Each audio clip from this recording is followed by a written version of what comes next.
Justru masalahnya adalah ada di pimpinan KPK yang mengumumkan nama tersangka yang tidak ada sprindiknya. Jadi saya kira masalahnya justru ada di pimpinan KPK, bukan ada di pegawai KPK. Ini di poin pertama yang perlu kita lihat ya. Jadi justru masalahnya bukan di pegawai KPK. Kalau kita lihat dari kasusnya sendiri, kita tahu bahwa kasusnya ini adalah tidak pidana koneksitas, tidak pidana korupsi dalam mekanisme koneksitas. Tentunya peran dari pimpinan KPK untuk bisa berkoordinasi dengan petinggi TNI tentunya dalam penanganannya itu menjadi penting. Karena tentu ketika kita bicara koneksitas, tentunya di situ ada penanganan bersama atau gabungan ya. Tapi yang terjadi justru pimpinan KPK-nya tidak ada di tempat. Jadi saya melihat permasalahannya yang terkait dengan hal ini justru masalah profesionalisme terkait dengan sikap KPK atau pimpinan KPK yang tidak bisa. Biasanya juga baca begitu, kedudukan etis dari Pak Polri lebih tinggi dari Pak Firly. Yes. Ya ada apa? Karena tadi Pak Makom. Oke, ini kedudukan etis saja. Dengan Ya. kata lain bahwa ada kepercayaan baru pada kepolisian dibandingkan dengan KPK. Ini dalam soal korupsi aja ya, ataupun dalam soal konflik antara Firly dan Kapolri. Tapi kita mau lihat lebih jauh, yaitu endorsement dari Presiden Jokowi seharusnya ada pada Kapolri memang, dan itu yang membuat orang berpikir bahwa ya Presiden Jokowi akhirnya dia mesti menerima fakta bahwa KPK itu tidak mungkin atau tidak boleh dipakai untuk dipesan untuk membongkar kasus-kasus secara politis, secara hukum aja kan gampang. Yang saya mau analisis justru kalau kasus tentang KPK atau kasus-kasus blind case ini, kasus-kasus yang nggak jelas di KPK itu dikonsultasikan dengan Kapolri, itu masuk akal. Terkait dengan surat pegawai ke Dewas menyangkut konflik kepentingan, konflik internal. Tadi pagi sebetulnya kami sudah melakukan rapat umum ya, apalah istilahnya, audiensi antara pegawai dengan pimpinan jam berapa? Sebelum 9 ya, setengah 9, jam 9 sampai jam 11 ya.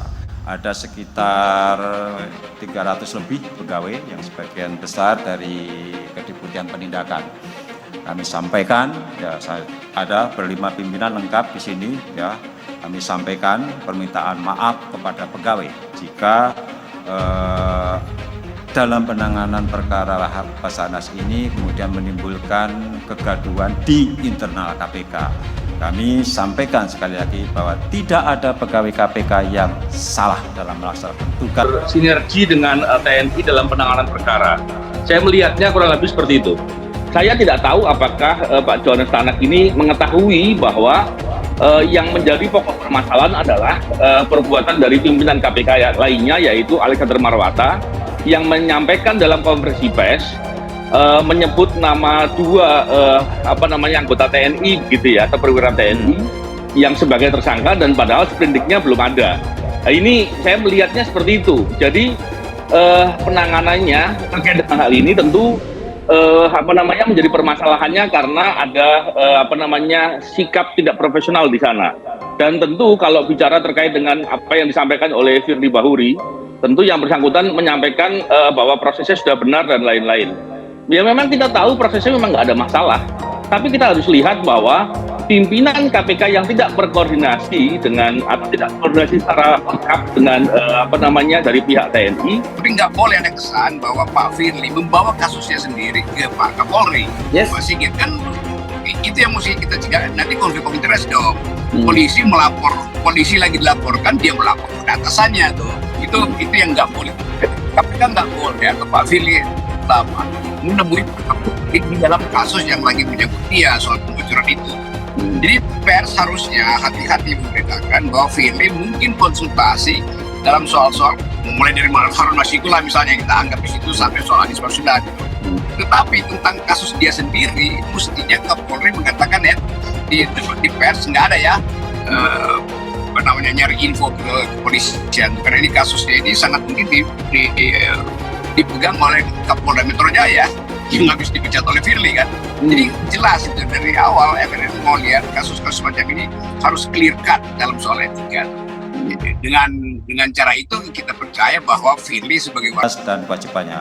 Mereka sudah bekerja sesuai dengan kapasitas dan tanggung jawabnya.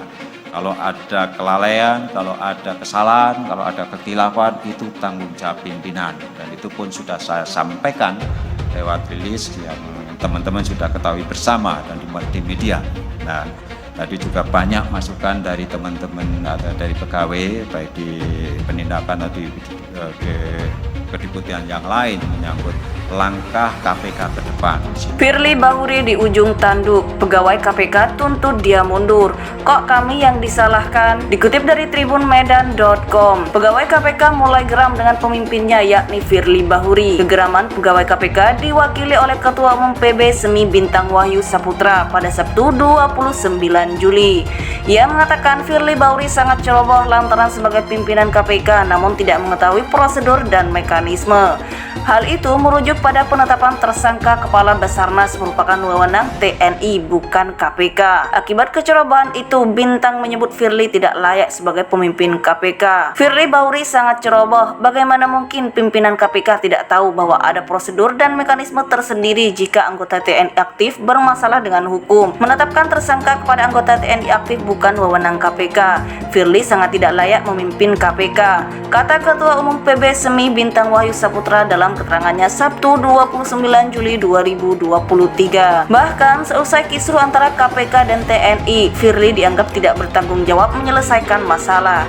Sebaliknya, Bintang menyebut Firly seolah cuci tangan dengan menyalahkan tim penyidik. Bintang mengatakan penetapan tersangka merupakan kewenangan pimpinan KPK dan bukan tim penyidik. PB Semi selalu mendukung operasi tangkap tangan yang dilakukan KPK selama sesuai dengan mekanisme dan tidak menabrak aturan hukum, katanya. Buntut dari polemik tersebut, pegawai KPK mendesak agar Firly Bahuri mundur dari jabatannya. Tak tanggung-tanggung, pegawai KPK akan melaporkan Firly ke Dewan Pengawas KPK dan Komisi DPR RI. Pelaporan itu akan dilakukan pada Senin 1 Agustus dengan dugaan pelanggaran etik dan kasus penetapan tersangka anggota TNI aktif. Hari Senin, PB Semi akan melaporkan Ketua KPK ke Dewas karena diduga telah melakukan pelanggaran etik pada kasus penetapan tersangka kepada anggota TNI aktif. Kami sedang mengumpulkan data dan menghimpun buktinya. Dari KPK, kami akan langsung mendatangi dan mendesak Komisi 3 DPR RI memanggil Firly Bahuri, kata Bintang. Di satu sisi, pegawai KPK justru membela Brigjen Pol Asep Guntur yang mundur dari jabatannya sebagai Direktur Penyidikan KPK. Bintang menyebut para pegawai sedang mengajukan protes dalam sebuah surat terkait pengunduran diri Brigjen Asep Guntur. Para pegawai di Kedeputian Penindakan menginginkan Brigjen Asep tetap bertugas di KPK.